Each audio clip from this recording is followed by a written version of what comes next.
अस्सलाम वालेकुम दोस्तों, मैं any Khan from channel astro moksha एक दफ़ा फिर आप सबकी खिदमत में हाजिर हूँ।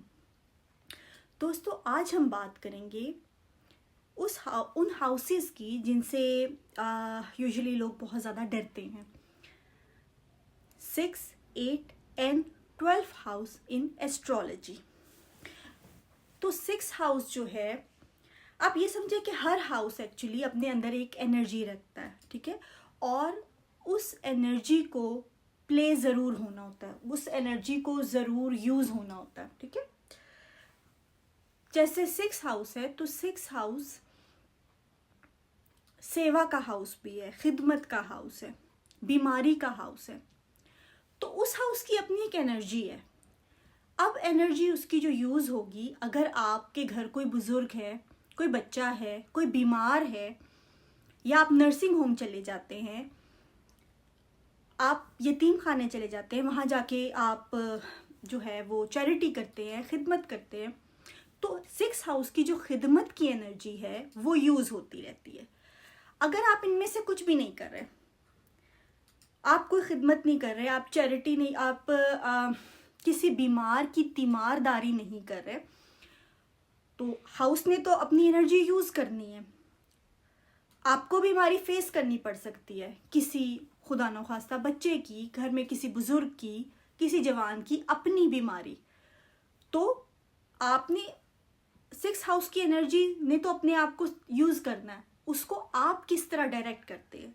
आप ये चाहेंगे कि आप बीमार हो, आपका बच्चा बीमार हो, आपके घर में कोई बीमार हो, या आप किसी ओल्ड एज होम जा सकते हैं, किसी यतीम खाने में जा सकते हैं, आप किसी हॉस्पिटल जा सकते हैं, आप नर्सिंग का प्रोफेशन अडॉप्ट कर सकते हैं।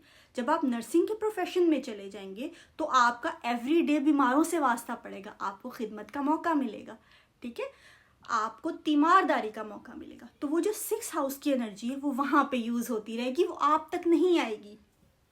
फिर बात करते हैं 8 हाउस की। 8 हाउस से रिलेटेड भी बहुत ऐसी चीज़ें हैं जिससे लोग खौफज़दा रहते हैं।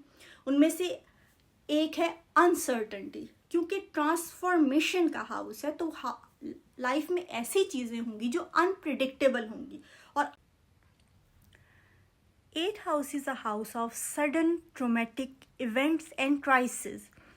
तो दोस्तों, अगर कोई ऑकल्ट साइंसेस की तरफ जाता है, या कोई चाहे एस्ट्रोलॉजी है, न्यूमरोलॉजी है, रमल है, या कोई भी इल्म है, टैरो कार्ड है, तो आप दूसरों को गाइड करते हैं। और ज़्यादातर लोग वही एस्ट्रोलॉजर के पास आते हैं, वही किसी टीचर या गाइड के पास, गुरु के पास आते हैं जिनको गाइडेंस की ज़रूरत होती है, या वो किसी मुश्किल में होते हैं। तो एक तरह से इनडायरेक्टली इंसान इन्हीं मुश्किलों से डील करता है जब किसी का चार्ट देखता है और इन्हीं का हल निकालता है। तो जब आपकी वो मुश्किल को फेस करके हल निकालने की एनर्जी इनडायरेक्टली दूसरों के चार्ट के ज़रिए यूज़ हो रही होगी, तो उसका इफ़ेक्ट आपकी अपनी लाइफ पे कम होगा। सीक्रेट से आपको डील करना होता है और वो आप तक रहते हैं। अब ये सारी स्कॉर्पियो की एनर्जी प्ले हो रही है, ठीक है। तो आपकी लाइफ का जो एक सडन इवेंट, जो ट्रोमेटिक इवेंट्स होते हैं, वो आपकी लाइफ में काफ़ी हद तक कंट्रोल हो सकते हैं, क्योंकि हम स्कॉर्पियो की या 8 हाउस की एनर्जी ऑलरेडी यूज़ कर रहे हैं, तो हमारे ऊपर नहीं आएगा। अब बात आती है 12 हाउस की। तो दोस्तों, 12 हाउस जो है वो आइसोलेशन का हाउस है, डिटैचमेंट, स्पिरिचुअलिटी, और हाउस ऑफ लॉस भी कहते हैं उसको। तो उसको हम किस तरीके से उस हाउस की एनर्जी को यूज़ कर सकते हैं? हम लोग डिटैचमेंट अपना सकते हैं, मेडिटेशन कर सकते हैं, चैरिटी कर सकते हैं। हाउस ऑफ लॉस है तो हमसे कुछ ना कुछ लेगा, हमसे कुछ ना कुछ छिनेगा, तो छीनने से पहले क्यों ना हम चैरिटी शुरू कर दें, गरीबों की मदद शुरू कर दें। अब चैरिटी ये नहीं है कि पैसों की ही हो, क्या आप कमाई नहीं कर रहे तो आप बाप के या शौहर के पैसे की चैरिटी कर रहे हो, ठीक है, उससे भी कर लो। जो अपनी कमाई है, अपनी मेहनत है, उस पैसे की चैरिटी करो। अपने नए कपड़े लेके नहीं दे सकते, अपने पुराने कपड़े गरीबों को दे दिए, खाने की डोनेशन कर दी घर पे, तो 1 रोटी 2 रोटी चावल कुछ ना कुछ तो बचता रहता है, गरीबों किसी गरीब को खिला दो। आपका अपना क्या है जो आप चैरिटी कर सकते हो? अगर आपके पास इल्म है तो आप विद्या दान दे सकते हो, क्योंकि विद्या दान भी, कन्यादान के बाद विद्या दान भी बहुत ज़्यादा वैल्यूएबल है। तो आपको अगर नॉलेज है तो आप वो नॉलेज उसकी चैरिटी करो।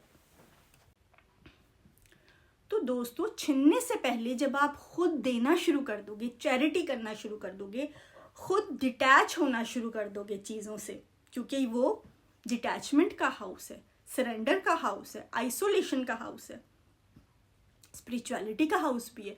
तो आप जब खुद कनेक्ट हो जाओगे, खुद आप उस ज़ात से कनेक्ट होने की कोशिश करोगे, मेडिटेट करोगे, आप चीज़ों को सरेंडर कर दोगे। ये नहीं कि आप सब छोड़ छाड़ के जंगल में निकल गए, लेकिन मेंटली एक इंसान होता है ना, किसी चीज़ से अटैच नहीं रहता वो, तो फिर आपको ज़रूरत ही नहीं पड़ेगी कि आपसे कुछ छिन जाए, या आपको कोई खुदा ना खासा जेल में बंद कर दिया जाए, या कहीं आइसोलेशन में आपको कैद कर दिया जाए, क्योंकि आप खुद एक रास्ते पे, उसी रास्ते पे होगे। आप, ज़ाहिर है मेडिटेशन है, आप बाज़ार में तो नहीं बैठ के करोगे ना, एक आइसोलेशन खुद आ जाएगी, गौर व फिक्र करने वाले इंसान बनोगे, इनर रिफ्लेक्शन होगी, तो एक आइसोलेशन तो साथ साथ खुद ब खुद आएगी, और स्पिरिचुअलिटी आएगी। फिर आप जब खुद से चैरिटी करना शुरू कर दोगे, खुद से कुछ ना कुछ देना शुरू कर दोगे,